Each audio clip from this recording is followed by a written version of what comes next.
আসসালামু আলাইকুম, সবাইকে শুভেচ্ছা জানিয়ে মোটামুটি আজকে আমরা দেখাচ্ছি অল ইন ওয়ান।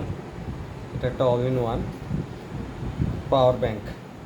এটা কীভাবে বানাইছি, এটা হইলো এখানে একটা জংপা 1000 দিয়েছি, এখানে এমপিপিটি সোলার কন্ট্রোলার দিয়েছি, এখানে হইলো 100 এম্পিয়ারের lithium battery with active balancing smart Daly BMS 100 এম্পিয়ারের। এটা দিয়ে 100 এম্পিয়ারের ব্যাটারি, একটা বিএমএস, তারপরে হইল এমপিপিটি সুপার চার্জার কন্ট্রোলার। এই হলো আমাদের জংপা 1000। এই হলো পিছনের অংশ যদি আমরা দেখি, এখানে হইলো দুইটা আউটপুট এসি 220। এটা হইলো আমার 12 ভোল্টেজ লোড আউটপুট। ইচ্ছা করে আমি এখানে এক্সট্রা ব্যাটারিও লাগাইতে পারবো। আর এটা হলো আমার স্মার্ট বিএমএসের ব্লুটুথের অংশ। এটা হলো আমার সোলার ইন। এটা দিয়ে হইলো আমার এমপিপিটি সুইচ অন, আর এটা দিয়ে হইলো আমার জংপা অন।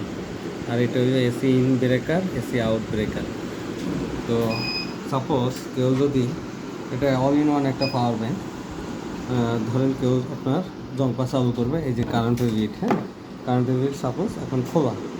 তারপরে আমার এখানে যদি আমি কারেন্ট আনতে চাই বা এসি 220 ইউজ করতে চাই, আমি এটা অন করব। এটা অন করলে আমার জংপা অন হয়ে গেছে। এখানে জংপা অন হয়ে গেলে এই যে আমার এখানে দেখুন, দেখতেছেন কিনা জানি না, এখানে এখন কারেন্ট চলে আসছে। ওই যে ফ্লাশ লাইটটা অফ করে তাই বোঝা যাবে এই যে কারেন্ট, জংপা অন হয়ে গেছে। আবার যদি এটা অফ করে দিই তাহলে জংপা অফ।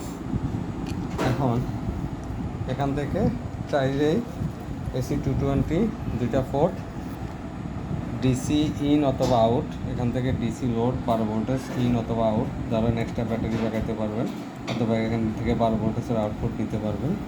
এখান দিয়ে সোলার ইন হবে। এই দুইটা সুইচ হলো, একটা হইলো জংপা অন আর একটা হইলো এমপিপিটি অন। ভিতরের অংশটা এরকম দেখতে, আমরা একটু ঘুরে ঘুরে দেখাই। লিথিয়াম ব্যাটারি এখানে, তারপরে হলো এই যে আমার ডিসপ্লে এমপিপিটির, এটা হলো এমপিপিটির ডিসপ্লে। এখান থেকে এই solar charging, battery remaining voltage, তারপরে প্যানেল ভোল্টেজ সব দেখা যাবে।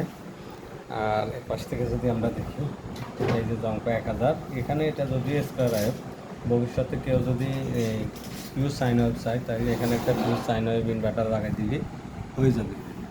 তো এটা ব্যাকআপ আশা রাখি 100 ওয়াট যদি চালাই তাহলে ব্যাকআপ দিবে 14 ঘন্টার উপরে, 200 ওয়াট দিয়ে 7 ঘন্টার উপরে লোড দেবে। তো এটা এখন আমরা মোটামুটি কেসিং লাগাই ফেলবো, কেসিং লাগাই ফেলি বানাইলাম, দেখা যাক কী অবস্থা। তো সবগুলো স্ট্রং, ব্যাটারিও স্ট্রং, বিএমএস স্ট্রং, এমপিপিটিও স্ট্রং, শুধুমাত্র জংপাটা নষ্ট হলেও জংপাই হবে। তো ওটা এমনভাবে করা যায়, ওটা জাস্ট এখানে ব্যাটারির কয়েকটা কানেকশন খুঁজে আর এসি কানেকশন খুঁজে আমি জংপাটা আবার ইচ্ছা করি এটাকে ফিউজ সাইন ওয়েভে মেশিন লাগাইলেও ফিউজ সাইন ওয়েভ হয়ে যাবে। অল ইন ওয়ান ক্যারি করা যাবে যে কোনো জায়গায়। তো এটার কভার এখনও আমরা লাগাই নাই, এই যে কভার লাগাচ্ছি, কভারের এটা কভারটা লাগাই ফেলি, তাহলে আশা রাখি বাকি পারফরমেন্স পরে। ধন্যবাদ, সালাম।